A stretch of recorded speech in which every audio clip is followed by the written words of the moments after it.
Did you know, Mark, your credit card points and miles can lose value to inflation? Credit card companies often reduce the redemption value of your points and miles. Now imagine a credit card with rewards that can grow in value. That's right. With the Gemini credit card, you can earn Bitcoin or one of over 50 other cryptos instantly with no annual fee. Every swipe at the store or gas pump earns you instant rewards deposited straight into your account. Plus, sign up now for a $200 Bitcoin bonus to kickstart your rewards. A Bitcoin bonus. That is what I need in my life. So I guess I have to visit Gemini.com/card today. If you're looking to invest in Bitcoin but don't know where to start, the Gemini credit card makes it easy. Issued by WebBank. To qualify for the $200 crypto intro bonus, you must spend $3,000 in your first 90 days. Some exclusions to instant rewards apply. This is not investment advice, and trading crypto involves risk. Check Gemini's website for more details on rates and fees. As a woman entrepreneur, you know that every connection counts, whether it's with your customers, your team, or your community. Spectrum Business is here to help you build those connections stronger and faster. Imagine running your business with fast, reliable, fiber-powered internet so you can stay connected to customers, employees, and vendors without having to worry. We know flexibility matters. That's why select Spectrum Business packages come with a 3-year price guarantee, so you can focus on running your business. Plus, enjoy savings on internet, phone, TV, and mobile services when you bundle, all with a 30-day money-back guarantee and no long-term contracts. With Spectrum Business, you get more than just internet. You get support with 100% U.S.-based customer service. Real people who understand small business, ready 24/7 to help you stay up and running. Join millions of business owners like you across America who trust Spectrum Business for reliability, speed, and support. Visit spectrum.com/business today to get started. Restrictions apply. Services not available in all areas. Ceci, the NFL playoffs are finally here, and we're going to dig into all the games. We're going to make predictions. We're going to make our locks. We're going to talk about NFL head coaches that got fired. We're going to do it all, and we're going to have some fun. All of life has been meaningless until now. Let's heed the call.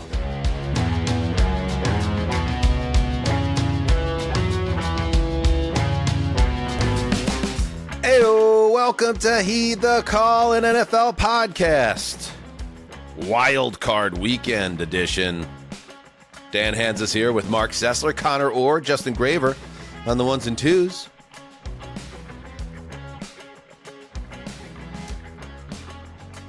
And then there were 14, Marc Sessler.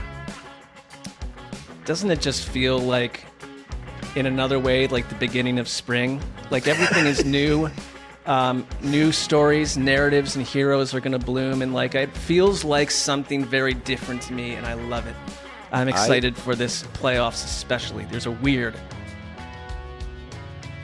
what? You said there's a weird. I said these playoffs are weird. They're strange. There's something about these new faces and teams. You said there's a weird. You said there's a weird. 100%. So we laid out. We were waiting for you to finish that old cento off. Justin, please zapruder this in the next 20 or 30 minutes. I don't agree with that at all.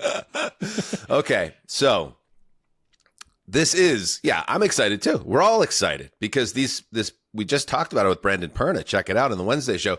It's been a weird year. So obviously, logic would dictate that the playoffs will be weird unless the weird thing would be for the playoffs to go totally chalk. And I can see that too. So let me do this. Let's start. We're going to get to all the games that will be played. Of course, 2 on Saturday, 3 Sunday, 1 on Monday night. We're going to preview them all. We're going to pick them all. We're going to get deeper into our lock competition.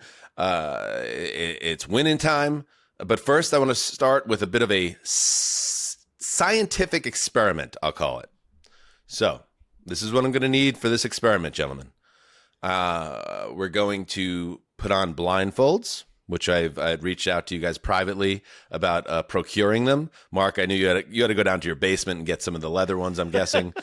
Totally incorrect, but I like the concept. And then I'm going to have one by one, you guys pop out. Just turn off your camera, and then come back in when we let you know it's okay to come back in. I'm going to start with Justin, though. This is a scientific experiment about these NFL playoffs. Okay, boys, I want you to make sure you cannot hear what we're about to do here, speaking to Mark and Connor. Simply remove your headphones. Please put on your blindfold. Justin, you will keep your headphones on, but please put on a blindfold for this experiment. Justin looks like he's about to rob a bank. A little bit weird. Check it out on YouTube. All right, here we go. Justin, hit the music. Wait, all right, take off the blindfold. Now hit the music. And then reapply the blindfold. Here we go.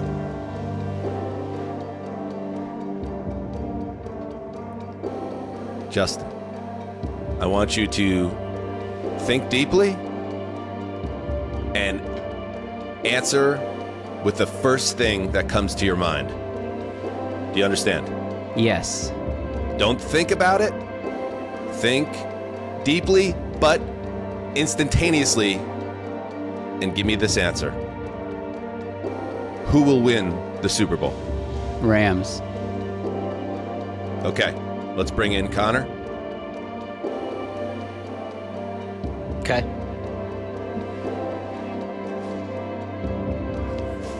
All right. Connor, keep the music going, Justin.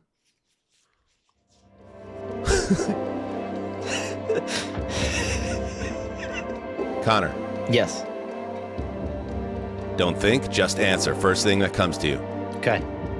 Who wins the Super Bowl? The Rams. Okay, let's bring in Mark.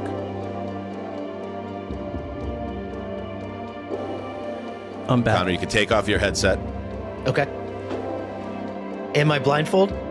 Yes. No, Okay. keep the blindfold on, please. Okay. Okay. Mark, Yeah. the first thing that comes to your mind. Don't think, just react. Trevor Lawrence, Who wins the Super Bowl? Patriots. Okay, everybody come back.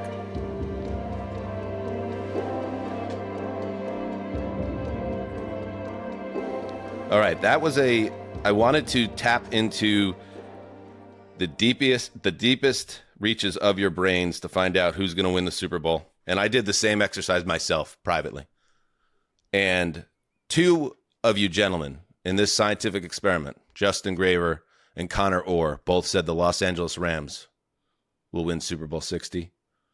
Marc Sessler said the New England Patriots will win Super Bowl 60. Wow. And this one really surprised me. I said the Buffalo Bills will win Super Bowl 60. And I'll tell you why that's crazy. I don't even think I'm picking the Bills to win this week. But that was the first thing that flashed into the mind.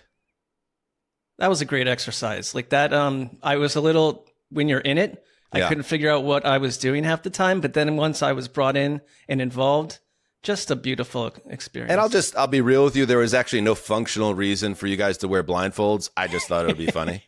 Yeah. So thank you, though. Thank you for going through that experiment. Connor? I enjoy these things, right? Sometimes the busyness of life and the flashing sirens and the social media and everything, it prevents us from tapping into that direct line from brain to mouth. And Right. and we brought it up here. It was like a trust fall. Yes. Rams, Patriots, Bills. Let's take a look at the playoff bracket right now. Patriots fans hate me right now, by the way. That is the ultimate whammy right there. And I couldn't be more thrilled about it. Eagles fans probably a little annoyed. Defending champions overlooked. And as we look at this, yes, we're going to go through each of these games. The number 5 Rams at the number 4 Panthers, the number 6 Niners at the number 3 Eagles, the number 7 Packers at the number 2 Bears. On the AFC side, the number 5 Texans at the number 4 Steelers, the number 6 Bills at the number 3 Jaguars, who I've fallen for in the last several weeks. There's a lot going on in this month. And the number 7 Chargers at the number 2 Patriots. So let's get into it. Let's break these games down. And by the way, just another quick little thing here, because it's starting to get complicated. Justin, can you throw up, how do I watch these games if I'm a fan? Cable package isn't going to, you need Fox, You need, let's see, you see Fox for Rams, Panthers. You need Prime Video for Packers, Bears. You need Paramount Plus for Bills, Jaguars. You need Peacock for Chargers, Patriots, and then ESPN for Texans, Steelers. Is everybody covered? Or Yes. You just need a basic cable package, plus like your sister's Prime account or sister-in-law's Prime Right. account. See, What about Peacock? The game is only on Peacock? uh-oh. No, it's also on NBC. But Hang if you were a cable cord okay. cutted That's what I'm saying. cord Cutter. Yeah. cutter, yeah. Okay. So you'll be okay, Connor. But it's Yeah. just be ready to bounce around everybody, and hopefully your internet is strong enough Connor's to going to handle. be listening to Westwood 1 for that game. So. I'll read about it in tomorrow's paper. All right. Now let's get into it. We'll go in order. We'll go in order of the games, and I just want to get.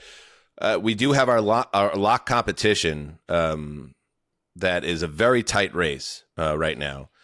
In fact, Connor and Dan are tied at 9-9. Not a great look, but we're gonna get hot in the playoffs. Mark 1 game back.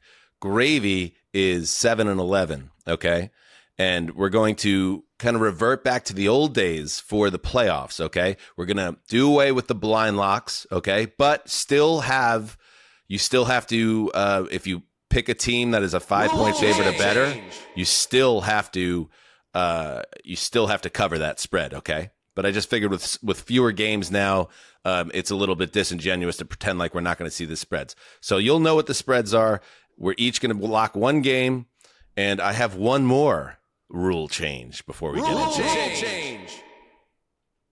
You ready for this, Connor? No. The 88 mile per hour double down rule change.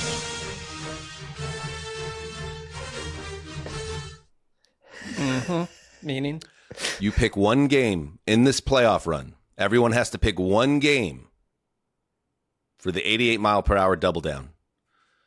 And it's worth double the standings. So you win that week, and you go back to the future, and you could reverse a loss from earlier in the season. Conversely, if you get it wrong, it's double the penalty. Oh, Jesus. So okay. pick carefully. It could be this round. You only get one time to do it. Could be this round. Could be divisional playoffs. Could be championship Sunday. Could be Super Bowl. Okay. I already know what I'm doing. Understand? Okay. Shit. Sessler already knows what it's going to be for his double down. You can guarantee that team's going to lose. So keep that in mind in your own wagers outside this universe. All right, let's get into it. Let's start with Westivus. Yes, our great friend, Chris Wessling, used to celebrate it, Mark. What was Westivus? Westivus was, it's always the earliest Saturday playoff game where the league finds a way. That is true, and they find a way to bury like the two lowest Q rating teams, and it birthed out of I think repeated Bengals Texans games, Yes. and it often featured the Bengals, which was while Chris was he had his issues with the Bengals. Obviously, I think he found it playfully annoying that the Bengals were constantly stuck in that spot. So it's the lowest wattage game for one reason or another. Yes, the Texans were, the Bengals were the patron saints of Westivus. The Texans kind of took the crown. When they played each other, it was even better. It was like Super Westivus. And this year, the Westivus game is the number 2 Rams, which is not a typical team playing on Westivus, but it's because they are playing the NFC South champion, the 8-9 Carolina Panthers. So this is a game. It's going to be on Fox. Joe Davis and Greg Olson on the call. And Connor, this is a game that obviously a lot of people are going to look at this game and say, oh, Rams will roll. The Panthers, they shouldn't even be here. But let's remember a couple things, right? One, the Rams weren't playing a very high-level version of football down the stretch of the regular season. They also were beaten by the Panthers in Carolina just a few weeks ago. So what do you think about this one? Is this game going to be a similar game, a close game, or do the Rams, as the clearly better team, take care of business? It's just hard because you would assume that it's the playoffs, and so everybody's going to bring their best. But if every measurable and every kind of factor that you think about this game, you're like, okay, where are the Panthers going to have an advantage? I mean, the Rams are great against the blitz. The Rams are a great run team. The Panthers are struggling to stop passes medium range, deep range. The Rams have Puka Nacua and Devontae Adams is coming back. I don't see a world. And what's really going to annoy me is when the Panthers win this game, someone will find this and be like, gotcha. But like, I don't see a world where this ends up within 10 points. I can't imagine it does. It's, I know we've hammered the 13 personnel thing to death at this point. It's a carcass. We understand that they used a lot of 13 personnel with 3 tight ends, but I saw a stat that 44% of their plays, the Rams, have been 13 personnel since week 7, and Stafford has thrown 20 touchdowns out of it. And all 3 of their tight ends are fully healthy. The 4th appears to be. And so you just mentioned the 2 wide receivers, along with this way that they attack people. I think it's like you're not going to see a repeat of that Panthers game. They're really going to have to figure out a way to do what they did last time, which, Dan, was they caused a lot of Matthew Stafford mistakes. Here's the one thing that I will mention, though, right, is that there have been games this year, including the last time that they played, where teams going against the Rams that have bigger physical wide receivers, like A.J. Brown in the second half of that Rams-Eagles game, where you can start to go after that L.A. secondary. And Tet McMillan did it before. I think there were a couple route concepts that they kept kind of hitting the Rams on, and while they'll button that up, that fatal flaw does still exist with that Rams defense, right? And so if you can find the way to get that guy the ball consistently and allow him to physically take over, maybe you can score with them a little bit. I don't know. The Rams are getting a big piece of their secondary back, Quentin Lake. He's been out since week 11, and if you look at the data, right when he exited the picture, they started getting beaten a lot more with downfield passing and big plays. So if Lake comes back and he's the guy that he was before he went down, perhaps that can help them out. They have a corner, also Forbes, who's been picked on repeatedly down the stretch. So there's a path here, and let's be real about the Panthers, right? Like, they are a team that is very difficult to discern because they've almost, if you look at the way their schedule broke down, good week, bad week, good week, bad week, good week. Like, coming off a bad week, they got beat by the Bucs at home with a chance to clinch the division, and then went in the back door because they got help on a day later. But like, would I be shocked if the Panthers are moving the football and then it becomes a situation where does the Rams special teams play a role here in hurting them? Does Matthew Stafford put the ball up for grabs, which has happened a little bit more? All that to say, I don't see it, Mark. I think this is a game that it is 10.5 in the desert, which is right in line with what you were saying, Connor. And I think it is that for a reason. I think the Rams will take care of business here. And thankfully, I say that thankfully, because I don't think the Panthers should be in the playoffs. And I'm not saying, we need to change the rule book and get the division winner out of here if it's not a 500 team or whatever. I'm not saying that, but the quicker that team could be dispatched, the better. So this is a little bit of a rooting interest, I suppose, as well, and let the Rams move on to what would be a great divisional round matchup. Yeah, I think it almost helps that the Rams had one of Matthew Stafford's worst games and that Emmanuel Forbes was flamed by Jalen Coker and Tet McMillan in that first encounter, because you're not overlooking them on any level. Not that they would, but I'm with you. Yeah. If the Rams were to tumble in this encounter, it would be one of the more stunning wild card results in a while. I don't see it happening. I want to mention one little thing that for each of these games, I spent a lot of time on this, coming up with just the same way. We're at the beginning of this. We don't know what's going to happen with each of these games, which are like children. Sure. Coming up with you guys have lots of kids. I have kids. You got to go through the process of naming the child. It can be lots of kids. I have 2. Well, but there's 7 between us, as far as we know, and that means 7 times you go through the process with the significant other trying to name the child and stuff. Sure, the name I've come up with this, and I have only myself to battle, is Sylvester. This game is just named Sylvester.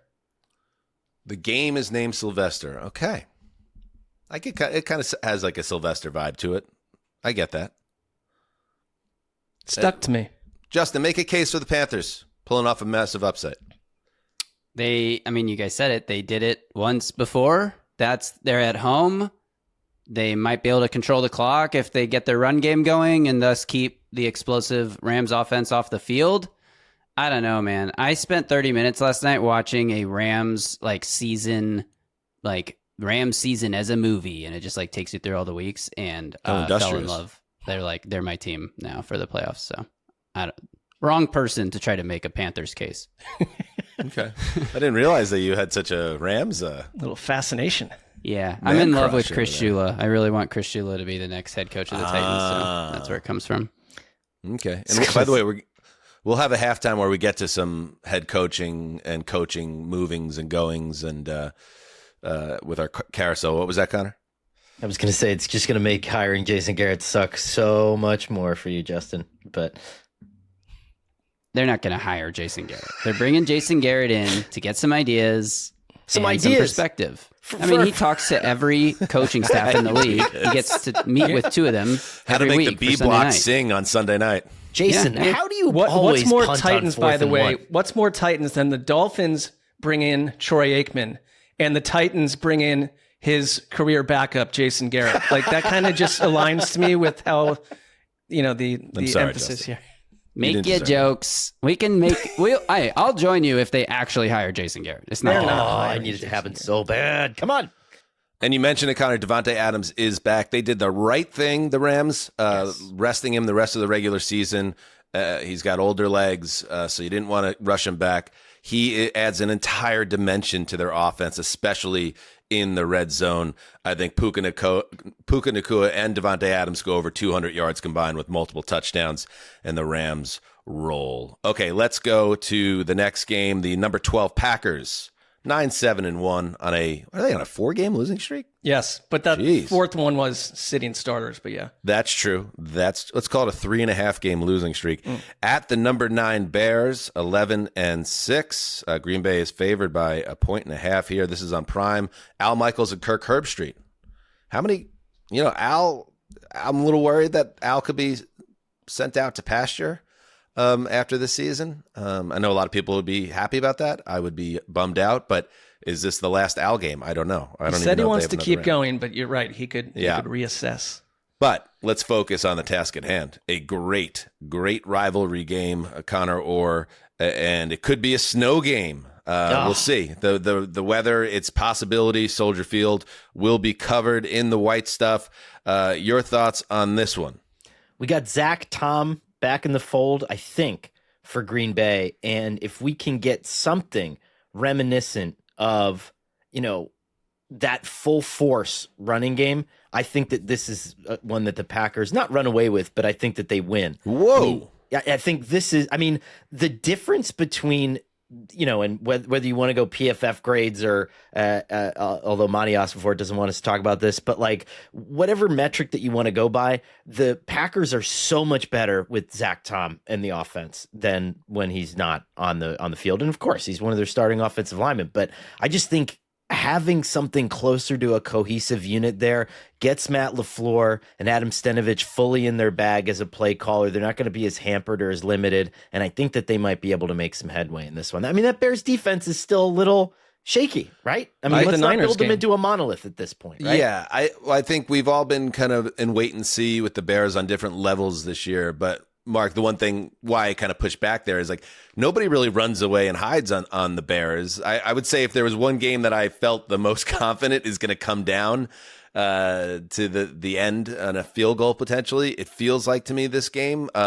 Now, it's also needs to be said that the Packers, Week 18 aside, have not looked like the Packers. And if you want to make the neat dividing line, when Micah Parsons went down with the ACL, they have been absolutely brutal in the trenches ever since. They're especially against the run. They just don't have the depth. Parsons' presence was huge, both as a pass rusher and in the run game. In the interior, they're very vulnerable. So Ben Johnson knows that. And if we respect Ben Johnson, you imagine he's going to go with a game plan that attacks Green Bay's clear greatest weakness. And that's where I think the Packers could be in a lot of trouble in this game.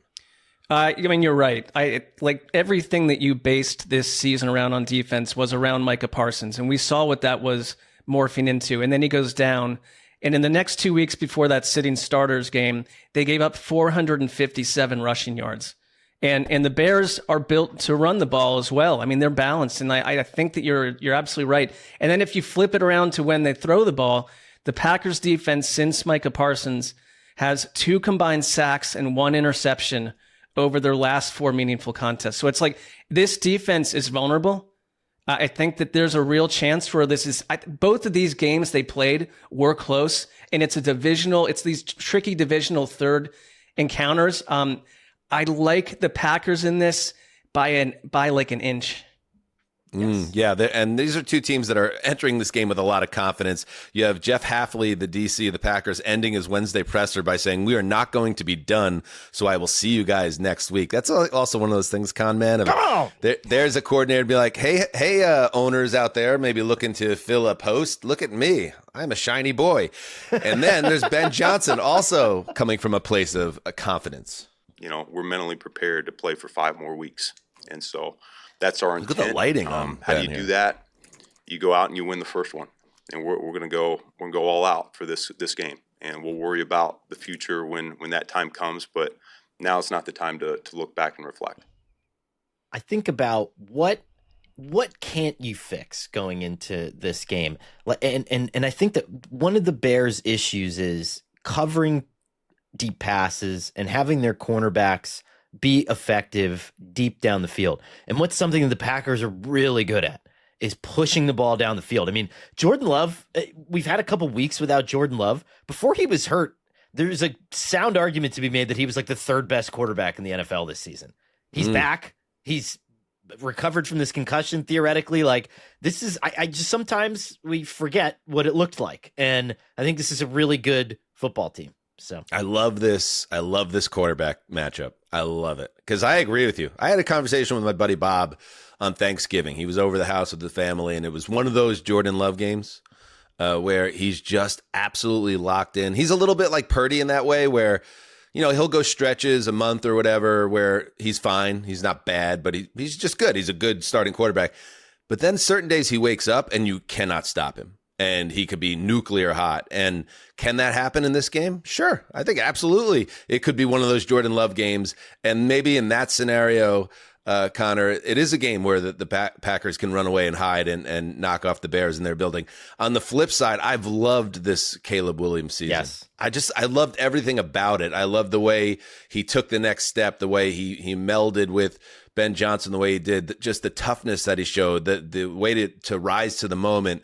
And I really struggle to imagine a scenario where in the playoffs on this stage, he shrinks or doesn't have a major say in what happens. Let's listen to Caleb on the eve of his first NFL playoff game. I think I am built for these moments, mentality-wise, how I've worked. And so, that's I've been in a bunch of big games before and a bunch of big rival games. And so, in those moments and in these moments, I think I can provide a spark for the team. I think I can, do whatever my team needs me to do, whether it's stay in the pocket, whether it's run, whether it's scramble, whether that's, whatever, hand the ball off 30 times and be energetic about it. Whatever it takes is where I'm at and where I'm going to be at for these next couple weeks, hopefully. Wait a minute. I'm changing my pick to the Bears. No. Oh no! And I want to tell you something else. Don't you put that evil? No. What do you mean you pick? What pick? I picked the Packers, sort of verbally. Oh, you're saying you're locking up the Bears? I'm not locking them, but I am picking the Bears to win this. But I have a premonition. Chicago. Colston Loveland, 2 touchdowns. Oh boy. Including the winning touchdown. The people of Chicago. it's just like it's tough, man. Who's been to Chicago? It is tough there in January. I mean, in some ways, it's like the Chicago Bears are the thing that keeps the city alive. So for you to come in from the top floor of the book depository there, Mark, that was tough. My baby name for this game is Justin.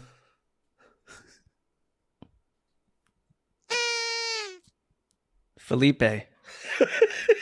It's a total Felipe. It's a total Felipe. Absolutely.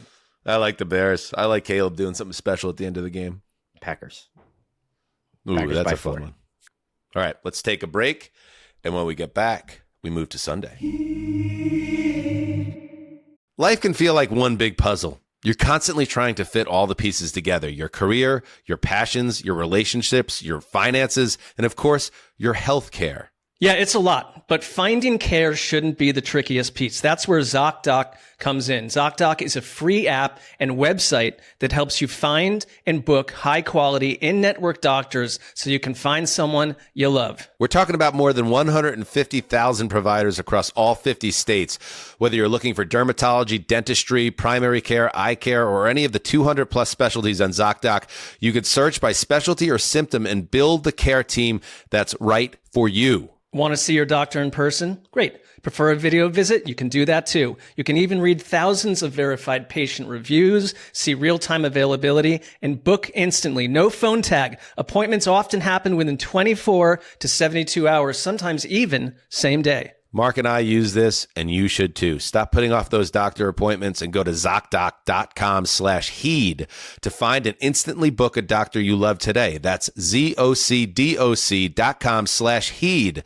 ZocDoc.com/HEED. Thanks, ZocDoc, for sponsoring this message. All right, Ceci. So lately I've been really into a new ritual of a good cocktail, the shaking, the pouring, the moment to slow down, but I haven't always wanted the alcohol. So I started trying non-alcoholic options, if you'd believe that, buddy. And the one that completely surprised me, bang, RK. They've been leading the zero-proof space for over a decade, created for people who want all the flavor and experience of a cocktail without the alcohol. They're real pioneers in the whole sober curious movement. You're curious, Mark, about a lot of things. I am. I got a bottle right here of the amazing botanical gin. RK, spelled ARKAY, makes alcohol-free versions of nearly every major spirit: whiskey, tequila, gin, rum, vodka, even amaretto. Zero alcohol, zero sugar, 0 calories, but somehow, I love it, it still tastes like the real thing. Their patented warm molecule gives you the burn effect, that smooth, warm kick you expect from alcohol without a single drop of it in. Yeah, I recently tried, as I said, the RK's vodka in my classic Gruden. And wow, if I didn't make it myself, I would have never guessed it was non-alcoholic. The aroma, the flavor, that little kick, it's all there. And with over 20 flavors, there's something for every cocktail lover. Yeah, investors, influencers, and millions of fans are joining the RK Zero Proof revolution, and the warm molecule is changing the game with the holiday season, and dry January is here. There's no better time to try RK Zero Proof, your favorite cocktails made non-alcoholic. Oh my God, a January without a hangover? Feed it to me. RK is available at Walmart, Amazon, or at rkbeverages.com. That's ARKAY beverages.com. All right, we are moving to Sunday, starting with the number 10 Buffalo Bills in our power rankings, 12-5 at the number 3 Jacksonville Jaguars, 13-4. Buffalo's favored by 1.5. Nance and Romo on the call. That's a great way to get into the game, because one of the many things that I've loved about this Jaguars rise in the back half of the season, and they're piping hot. How many wins in a row 8 for the Jaguars? Yeah, the Jaguars are winning every week. They are building this momentum, and the vibes, as I said the other day, are impeccable right now. The best thing that could happen is for Vegas to pick the other team, the Bills. And I just think that feeds into this internal narrative that they're loving, that like nobody respects us. We're this small market team. Nobody wants the Jacksonville Jaguars anywhere near the Super Bowl.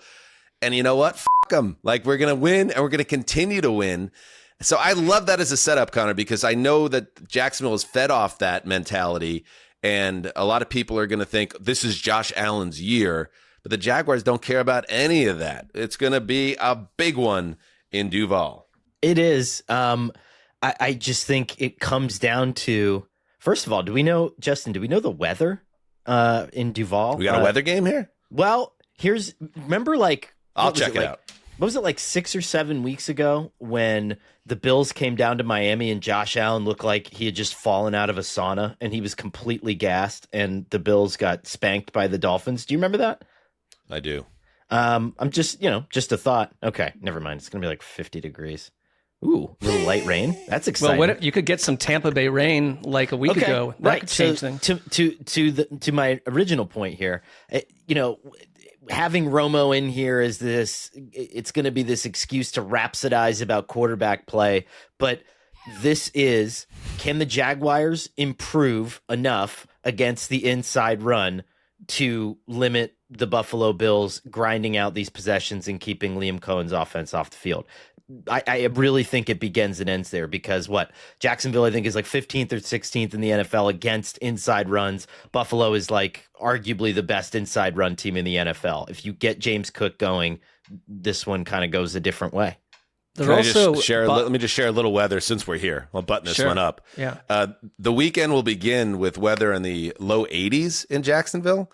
But by Sunday, the temperature will drop down to still a nice, comfortable 65 degrees with a 24% chance of precipitation. So I don't think we're going to get that Tampa, Carolina week 18 type setup. And I'm happy for it. I want to see these teams playing without the weather interfering. Yes. I do too, because I think Dan, I get where you're coming from with Jacksonville, why they started to win you over, where I think a couple months ago, it's like that they're just part of the pack. It's like during this 8-0 thing, like Trevor Lawrence has seen, I think the Jacoby, he's seen the middle of the field so well. And guys like Parker Washington are thriving. They are he has 19 passing touchdowns and 5 rushing touchdowns during this 8-game stretch. But it's Jacoby Myers. That trade absolutely worked in every possible way. Gladstone. Yep. Brian Thomas Jr.'s awoken to some degree. Parker Washington has been awesome. So it's like they've got legit weapons. So I don't want a weather game. I want to see Trevor Lawrence go take care of business. And I kind of like the vibe of this team. They're like a wild late night party. Cohen on down. I would like to see Liam Cohen at a late night party. Probably some weird stuff. Speaking of Liam Cohen, here's how he was asked how he handles the mental side of this week with guys who haven't really done the playoff thing before at this level. Same as. That's what we talked about this morning, was 1-0 again this week. That's especially, we're in the dance now, right? We're in the tournament, so we got to go 1-0 each week. Yeah, it may be a little faster. It may be a little, more physical. A little, like guys might sustain blocks a little longer, and that's the difference. That is playoff football, and, we'll be ready. He had an ice cold Smart Water there. How do you not just grab that and chug it? Like anytime someone hands me an ice cold anything, you drink it, Oh, look at Mark. He's got one. Yeah. They taste Mark's very looks good. closer to room temperature too. It doesn't have the same sex appeal. It's struggling for room temperature at best. So. Like I said, I've fallen for this Jaguars team. And did you see this Trevor Lawrence video of him at a local watering hole in the Jacksonville area? This is what I'm getting talking squatted. about. I thought it was. Can you play that? Check it out on YouTube. That wasn't everybody. AI?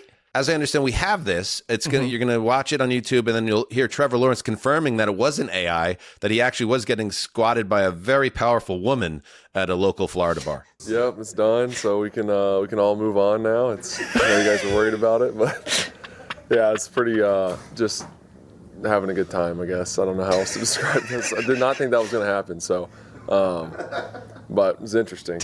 I have phones now, record everything. So there you go. How does that even happen? Get squatted, or do you think it's going to get sent? Didn't think it was going to get filmed. I mean, I knew I was going to get squatted. She didn't just pick me up. It'd be crazy. You got to be powerful if you're doing this. No, I was just having a good time. Obviously, it's 1,000 people have asked me about that, but I feel bad that because he feels like that's making him seem like maybe he's not, Mr. Serious Football Guy, but I think it makes him more endearing. It makes him more human. And I actually heard from one of our listeners who's a Jacksonville resident. He said, Lawrence is known for, he's out and about. Like he's in the town. He he has a good time. And I don't know. It's just again, this city loves this team. They love this quarterback. And I think it's going to be a real home field advantage. for Jacksonville. And then the question becomes the Buffalo Bills. Like, which version of the Bills shows up? Because I might have had a vision that the Bills win the Super Bowl. But again, I think the Jaguars might be the better team. I think they're the better all-around team here. They have home field advantage, and it's going to put a lot on Josh Allen's shoulders to combat what's going on with Jacksonville, which is a lot of good things. They won't.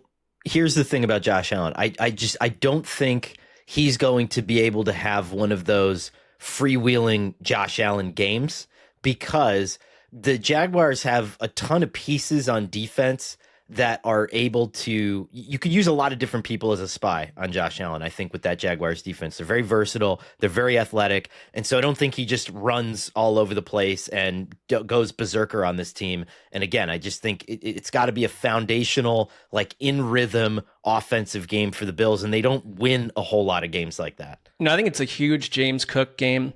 And this Jaguars defense, it hasn't been so much like this down the stretch. But remember the takeaways, the bundles of takeaways in games. Like, that's when you find out that Josh Allen can be solved at some point, is if he falls into a turnover scenario. I mean, you can't just predict that. That's just going to be something that happens or it doesn't.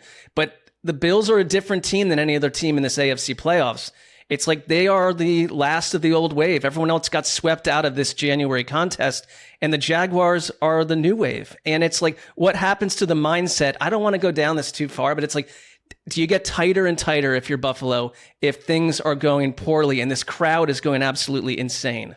I know there is that conversation out there, like, you know, with Burrow's not here and Mahomes isn't here and Lamar's not here, so it's now, this is Josh Allen's time, no excuses. I thought it was so important that the Bills won that division. They didn't win the division. Now you got to go on the road and play 3 very difficult games just to get to the Super Bowl, and I think they're going to get picked off, and I think they'll get picked off right here. I think their run defense, which has been an issue, if Jacksonville and Liam Cohen could cook up stuff to gash them in the run, it's going to set up Trevor Lawrence, who's played very well this season.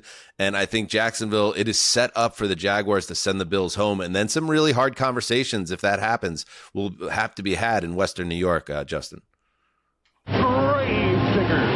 Dan, I agree with everything that you've said so far about Jacksonville, about the vibes, about just feeling like this team is about to do something special. I think the Jacksonville Jaguars will win this game against the Bills. I think they will defeat whoever they are facing next week. And I think this team could go all the way to the Super Bowl, where I do think they will lose to the Rams. But I am super confident in them in this game at home against the Bills. I am locking up the Jags. Whoa, okay. Quality lock. Is it your Back to the Future lock? No. Okay. Just And saving Justin, that just to see what happens. Just to let you know that you just locked up a newborn baby named Jelly Belly. That's a tough one. That's the birth name that's on the certificate? Jelly Belly was born in a compound. What a mess. All right, let's move on. The San Francisco 49ers, they had a chance to clinch the NFC West and the top seed with the win at home in Week 18. Didn't go their way, so now they got to go on the road to face the Philadelphia Eagles, a 12-5 against an 11-6 team. Philly's favored by 5.5 here. Fox, Burkhardt, Tom Brady on the call. I think, Sessy, this is going to be a game where the Eagles are at some type of crossroads. I feel like that's a great matchup for them, right? I feel like you look at the history of Shanahan versus Fangio, you look at the way San Francisco closed the season, the injuries, the emotional and physical toll of that Seahawks game, and now essentially on a short week having to play Philly on the road, the defending champion. Everything is in the Eagles' court, I feel like, on this, except for the one thing about the Eagles cannot be trusted.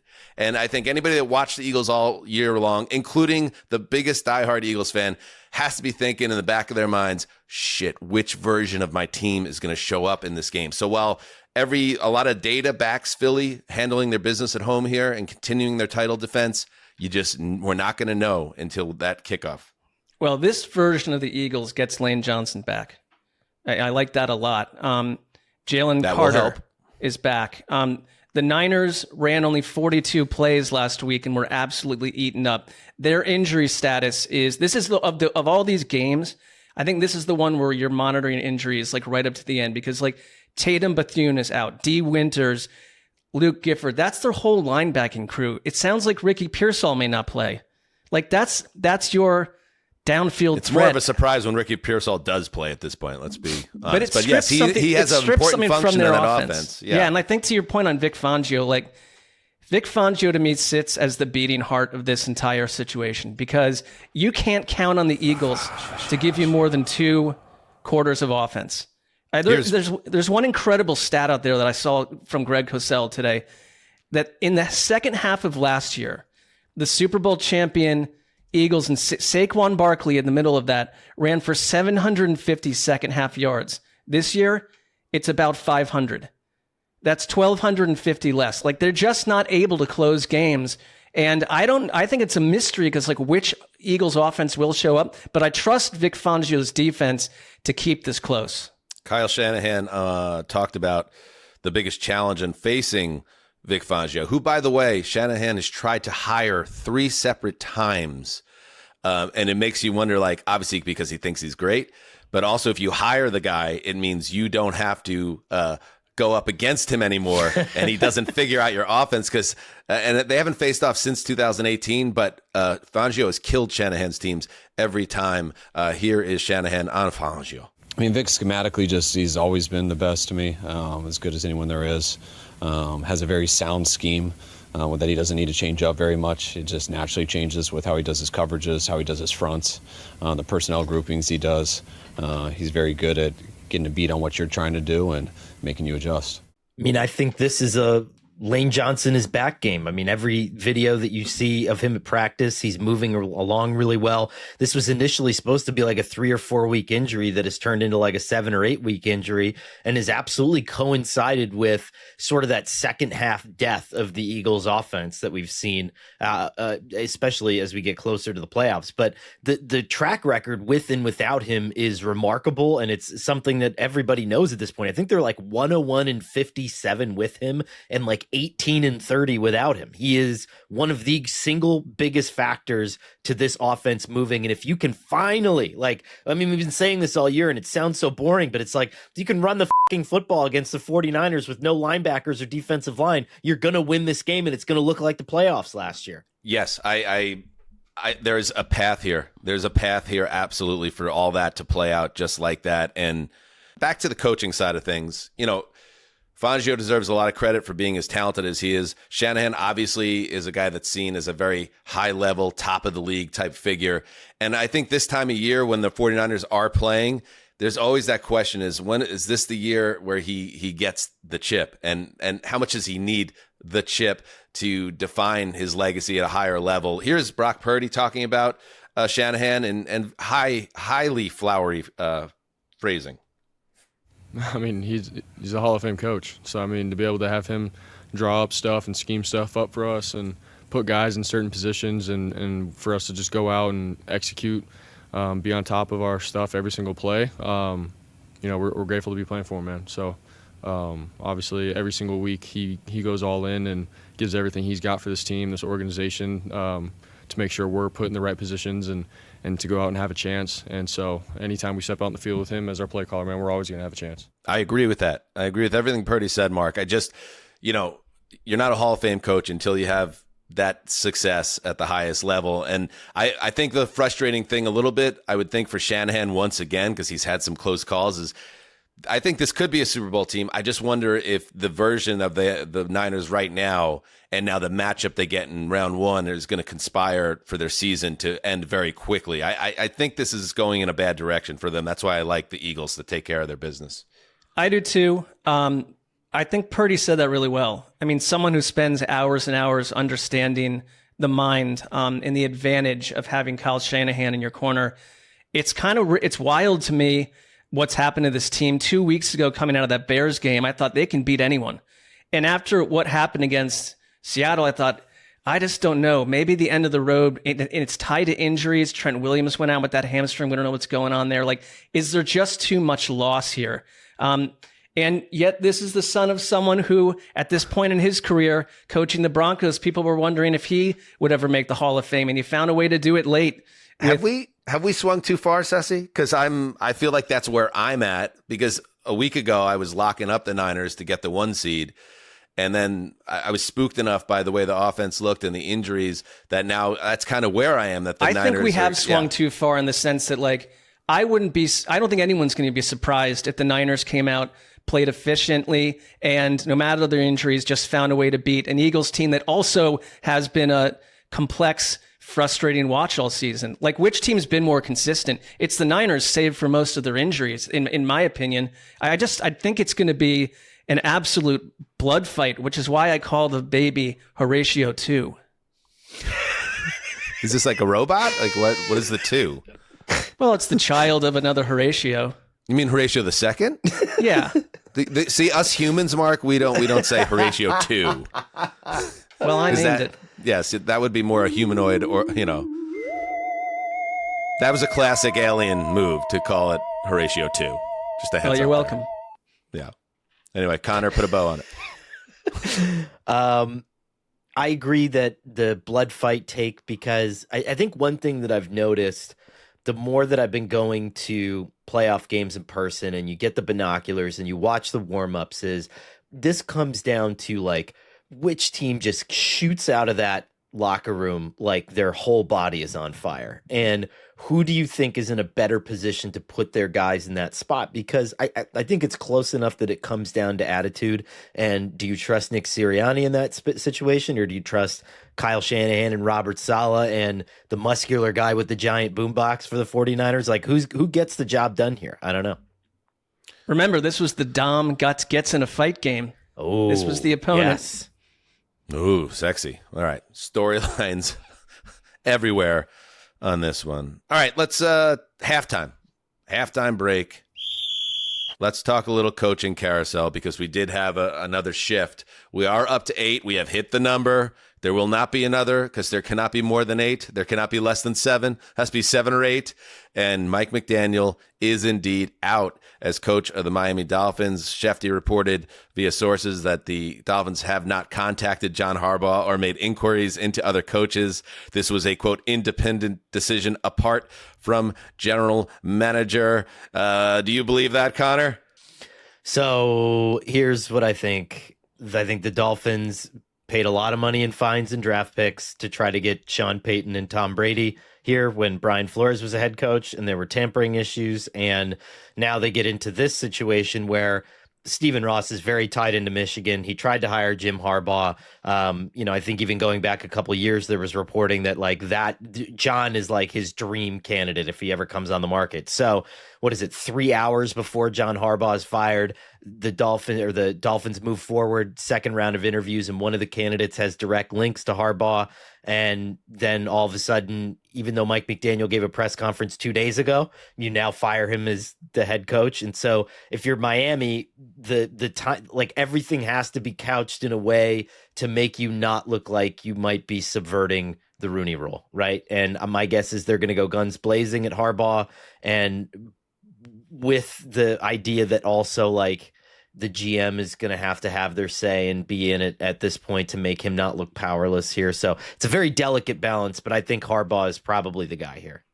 I think that, like, that makes a lot of sense, because I don't think you make this move into a void, right? I get the hiding what's really happening deep state wise, and you don't want to get fines and all this business, but there are 8 or 9 teams heat seeking John Harbaugh, and a lot of them have a lot to offer, not all of them equally, but it's a little bit rich for the Dolphins to think that they can pull that off unless they know they can. Right. It might be. I'm doing a Mad Men rewatch right now. Best show ever, in my opinion. And there's a moment in the season where I think it's American Airlines or Pan Am, that account becomes available on the open market, and Sterling Cooper or what is it? Yeah, Sterling Cooper had Mohawk Airlines, which was a $1 million account, right? But American Airlines was an $8 million account. And they had to fire they had to disconnect from Mohawk to pursue American Airlines, right? I think that's what happened here. I think they are willing to risk it and hopefully end up with John Harbaugh because Mike McDaniel is Mohawk Airlines. And I respect Mike McDaniel, I do, but I don't think there was a huge case to keep him there. And especially if you love someone out there, Connor, and if you really love Harbaugh, go move heaven and earth and go get him. And then I wonder if, because we know the Giants are very hot for Harbaugh, what is the better job if it comes down to with Harbaugh having those two options? It's kind of a fascinating storyline.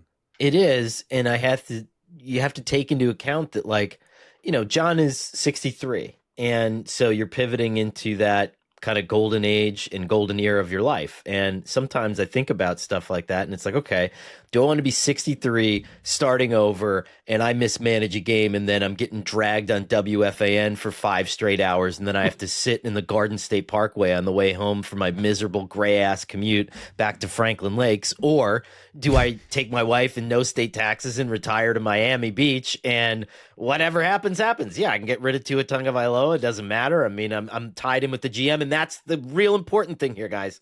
The Giants kept their GM, okay? Joe Shane is in the building. He's calling the shots, okay? Miami has a blank slate, and if there's someone that's like, oh, yeah, John Harbaugh's like, okay, I like that guy, and he gets a little bit of juice in the personnel department, I think that changes the whole complexion of the search. What if John Harbaugh has enough juice to dictate terms of that with the Giants the way Liam Cohen did in Jacksonville? Exactly. I mean, that could happen too. I don't think that this is even close to being done, but I think in situations like this, you have to think about weather, state tax, quality of life, like where you want to end up after, he lived in Maryland for 18 years. Like, does he want to keep doing that? Does he like the Northeast? I don't know. I mean, like, I guess if you're 63, though, one other thing those are all kind of post-career life choices, and they make a lot of sense, right? But you've got to limit it, like, Jimmy Johnson going down to the Dolphins and getting like the final breath of air from Dan Marino, and then the whole thing melts down. Like, great. But one team has Jackson Dart. I'm not saying we know what he is entirely. The other team is breaking up with Tua, and has Quinn Ewers. And it's like, what if it takes 3 years to find a functioning quarterback? Yeah, then you're 66. Yeah. I'm glad you brought that up. It's a great point, Ceci. And Connor, I know the winters can be tough in New Jersey. I understand Just that. look at it out here. Okay? I get that. But Jimmy Johnson, exactly who I thought of too. John Harbaugh goes down there. And yeah, you may not have income tax, but you do have freaking Josh Allen and Drake May in your division now, and no quarterback, and Tua on the books for multiple years, potentially hamstringing you further because of that horrific contract. I'm just saying, like, that job is not some like perfect setup for him either. If his intentions at 63 years old is to like be a relevant coach and not be part of a rebuild or be a deep underdog in his division for multiple seasons, I would take the Giant job personally, but he's gonna. Who knows? Maybe neither of them he ends up, but it feels like that's what it's going to turn into here. Yeah. Okay. Let's end halftime. We'll get you caught up on other stuff on the other side of Wild Card Weekend. Let's take a break. When we get back, we dig into Sunday Night Football of Wild Card Weekend. Ceci, so everyone's deploying AI agents now, right? They're automating tasks, handling workflows, making decisions. Yes, but here's the thing. Sometimes they mess up, right? Delete the wrong files, make changes you didn't authorize, or just go off script. And when that happens, you're stuck figuring out what went wrong and how to fix it. Unless you're using Rubrik Agent Cloud. AI is here, but can you control the risk? AI agents move fast, and they can now create 10 times the damage in 1/10 of the time. Rubrik Agent Cloud is the only platform that lets you monitor, govern, and rewind AI agent actions. You can get full visibility, enforce policies, quantify risk, and undo destructive actions. It runs in the background, sets guardrails, and if something breaks, you just roll it back like undo, but for AI. Absolutely. Honestly, using Rubrik Agent Cloud would make me way less nervous about letting AI agents actually do things. If your business relies on AI agents, you need the ability to monitor, govern, and rewind their actions. Right now, Heed the Call listeners get exclusive early access to Rubrik Agent Cloud. Head to Rubrik.com. That's RUBRIK.com. Rubrik.com. What's good, y'all? It's Von Miller, Super Bowl MVP, Sackmaster, and now your host of Free Range. This is where NFL meets real talk. Every week, I'm bringing you inside the game, from locker room stories to league-wide headlines. You want football IQ, locker room insight, and real conversations with the people shaping the league? Welcome to Free Range with Von Miller, where nothing is off limits and every down counts. New episodes every Wednesday. Listen and follow Free Range with me, Von Miller, wherever you get your podcasts. Tyler Reddick here from 2311 Racing. And Bubba Wallace. You know what's the worst part of a race? A rain delay. Sitting around waiting for the track to dry is dull. But instead of waiting, we hang out with Chumba Casino. Social casino slots, bingo, solitaire, plenty of fun to keep us entertained. So why let a rain delay slow you down? Play now at ChumbaCasino.com. Let's Chumba. Sponsored by Chumba Casino. No purchase necessary. VGW Group. Void where prohibited by law. 21 plus. Terms and conditions apply. All right, we are back. Let's move to the Sunday night game where the Los Angeles Superchargers, 11-6, travel to New England. They get the Patriots, 14-3. New England's favored here by 3.5 points. And this is the Tirico Collinsworth game. Another great matchup here, Mark. I think this is the one where, let's see, the over-under is 46.5. I feel pretty good, with all due respect to probably the likely MVP in Drake May. I feel very good about this being a lower scoring game, like a game that is very physical, hard hitting, with Collinsworth just losing his shit about the style of play that we're seeing.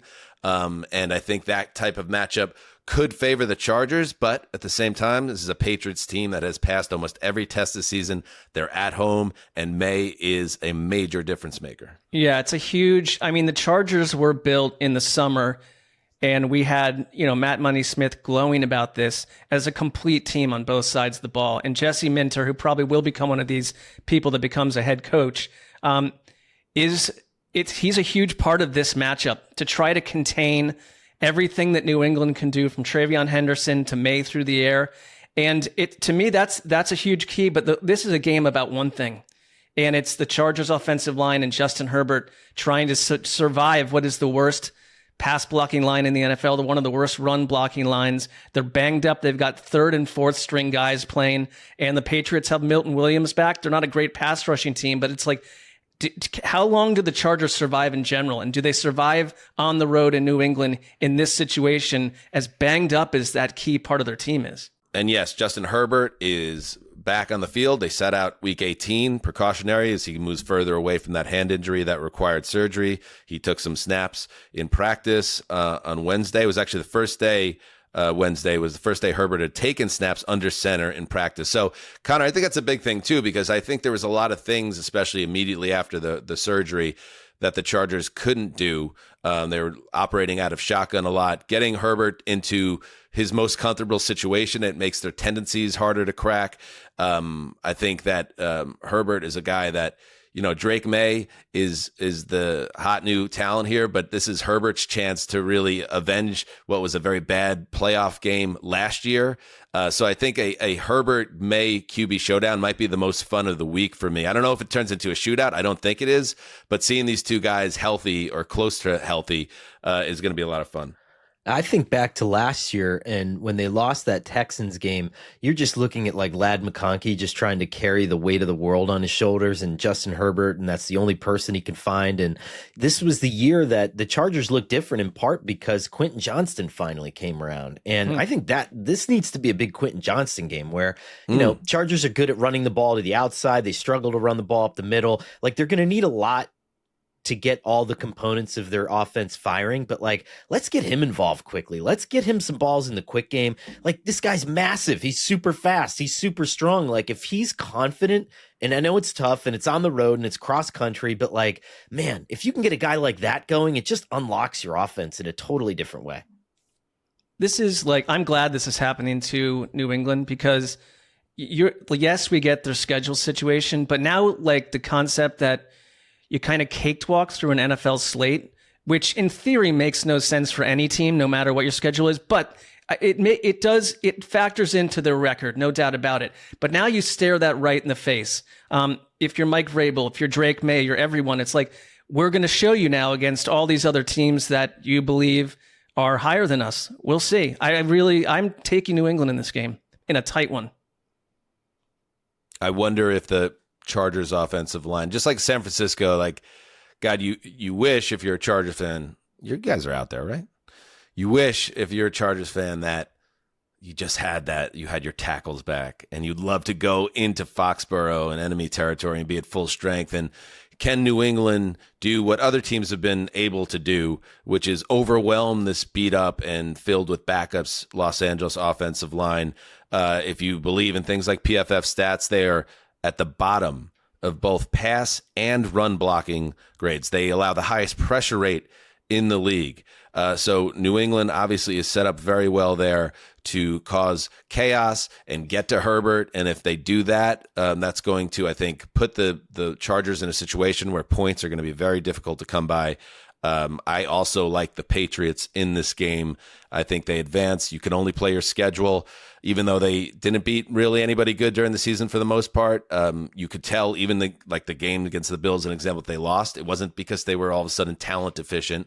They just got beat by a Bills team that had a great close to that game. They'll be ready to play this game. And I think the Chargers, another team that I like, but I think they got a really tough draw here, both with injuries and their playoff slate. So I'm going to go Pats. I've been so maniacal about who I pick this year, and like that everything has to have a reason and that everything has to look a certain way. And while you're saying this, I just have this emotional feeling, and it just like it starts like in my lower body and just like surges through my abdomen and my lungs and my chest and my heart, and maybe I'm having myocarditis. I don't know, but I think something's going on. I'm gonna lock the fucking Chargers in this game. Come on, baby. Let's go. Who gives a shit? You know?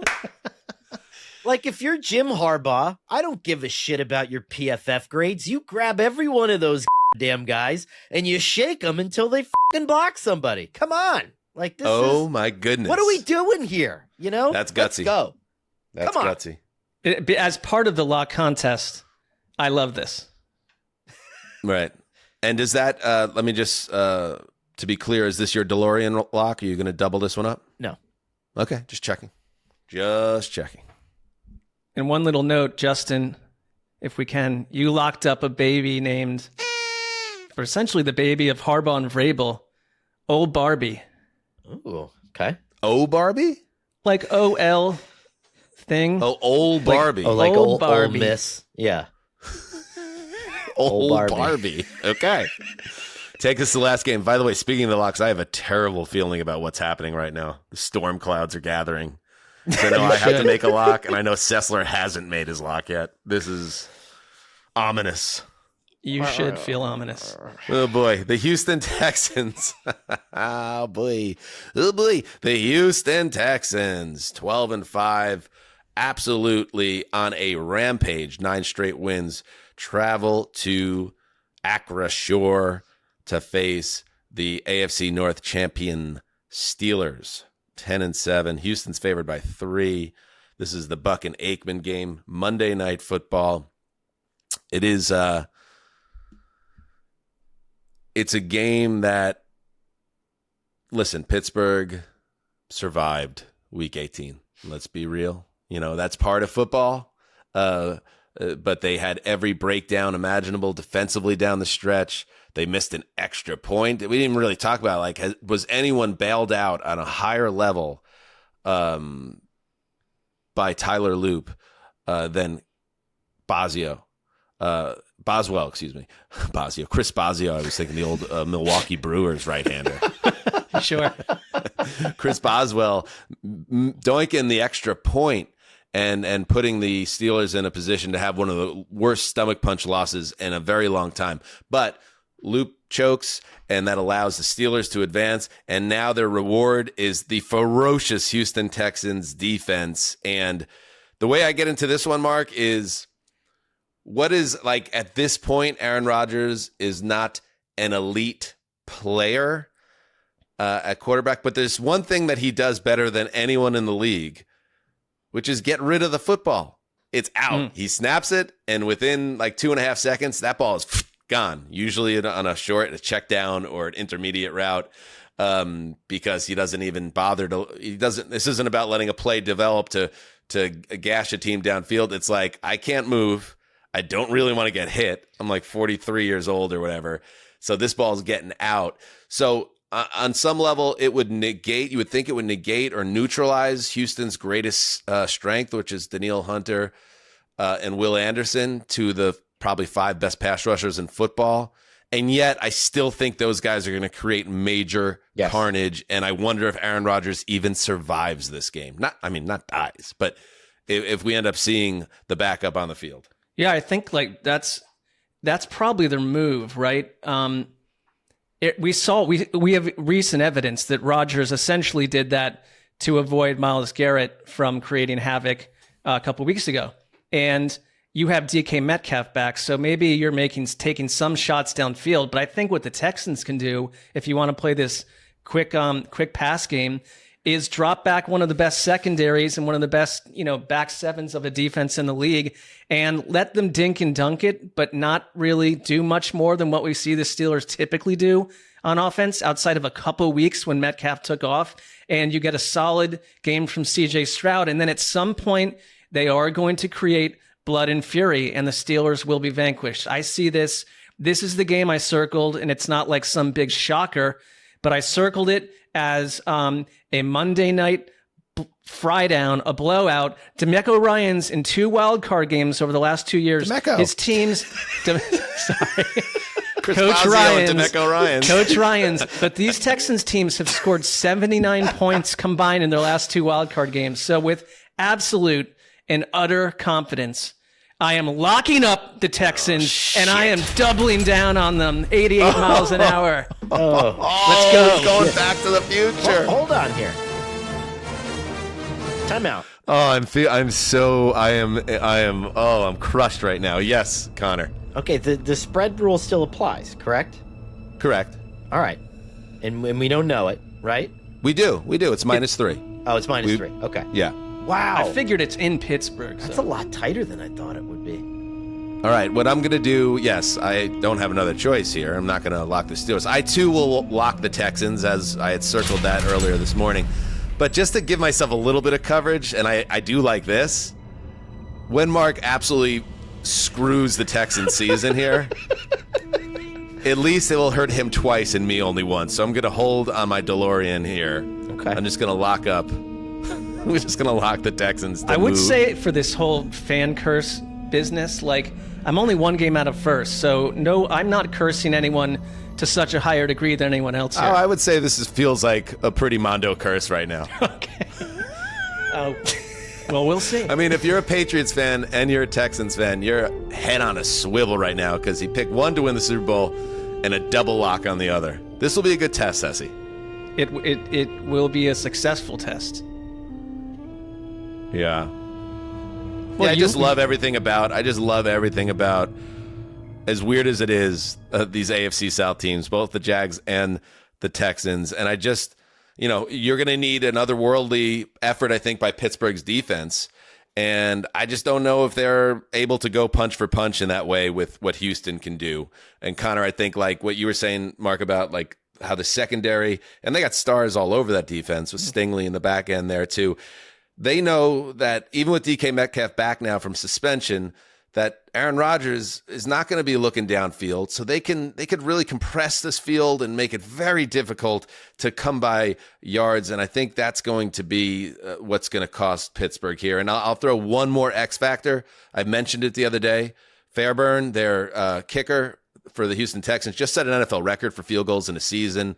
I think he has a big game because I don't think the Houston Texans offense is going to score a ton of touchdowns here, but maybe 1 or 2, and then Fairbairn kicks 3 or 4 field goals, and I think you end up with a like a 24-10 type win. I like the Texans a lot, obviously. I'm glad you brought that up because after Tyler Loop missed, I did some digging into success rates in cold weather at Heinz Field, kicking wise, and it's one of the worst places to kick in Very that difficult. Environment, because you also have the wind coming off the river on the backside, and so I think because Loop was kicking in the other end zone, but it basically creates like a mock wind tunnel, so much so that when Justin Tucker was with the Ravens, they had like a shitty practice field that they never used called Field 4 that they kept shitty just so Justin Tucker could practice kicking like he was at Heinz Field. And so there was this specific thing because it was such a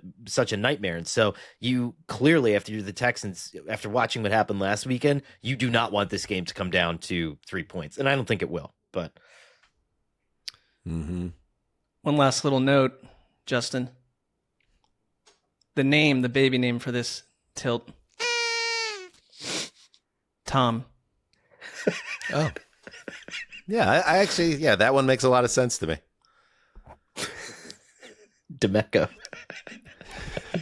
Ryans' defense is going to have a ball in this I'm game. going to be eyes open for the next time anyone mispronounces anyone's names in a flurry of words. Here, how's this for a stat? Okay.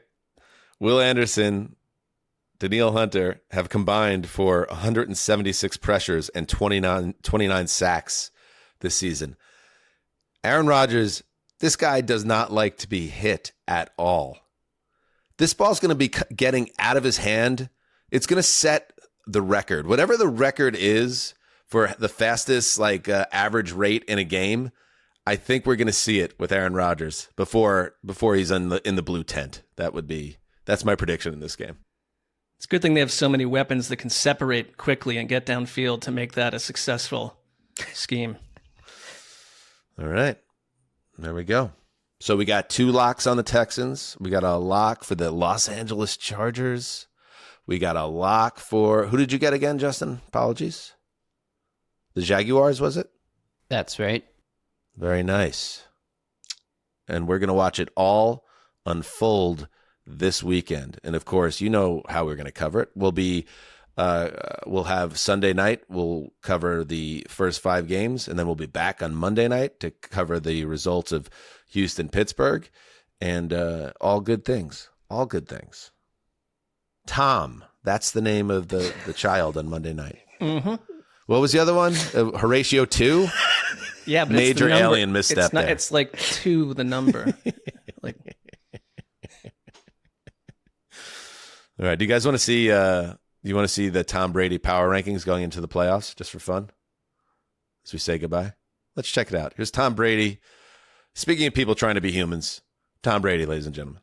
And the gap between 10 and 1, it might have gotten even tighter last week. How is that possible? It's the LA Rams. I said it this weekend on the pregame. It's razor thin. But I think Matt Stafford is my MVP. Jacksonville, they're your AFC South champion, and Trevor Lawrence got a new set of diamond grills. What an awesome sentence. And we've got playoff football back at Gillette. And at number 1, there's no choice but the Seahawks. They flew down to the Bay Area and handed it to the great 49ers team last week, and Sam Darnold joined yours truly in the 14 straight wins club. We should get some jackets made or something. Or maybe vests. Matching sweater vests? I'll look into it, Sam. Just send me your sizes. Let's f***ing go. That is so written by a producer. I was going to say, you could see the teleprompter in the whites of his eyes. Oh. Also, after reading that ESPN article where it's like, yeah, Tom is running everything for the Raiders and he works about 7 hours a week for that team. He's wearing a hat that says Card Vault by Tom Brady. What are even these businesses he's running? They sound like they're like shadow account businesses, like defrauding people potentially. Like Card Vault? That sounds completely made up. Troubling shell industries. So many shells, so many Look pyramid into schemes. the taxes. All right. Good stuff, everybody. We'll be back Sunday night recapping all these games. And if you want more of the heroes, head over to the Patreon, where in addition to Heed the Love with Mark and Billy, which debuted this week, premiere week on the Patreon, we also have the return of the Friday Fun Show with this whole gang. That will drop on Friday. So you get what else could you need, Sassy? I feel like the content's all there, and Nothing people are getting their unless merch. You know, it's all happening. Nothing unless you were innately greedy. I think that we don't have those type of listeners. Absolutely, buddy. All right, everybody, have a great weekend. All right, everybody, have a great weekend. Till next time, heed the call.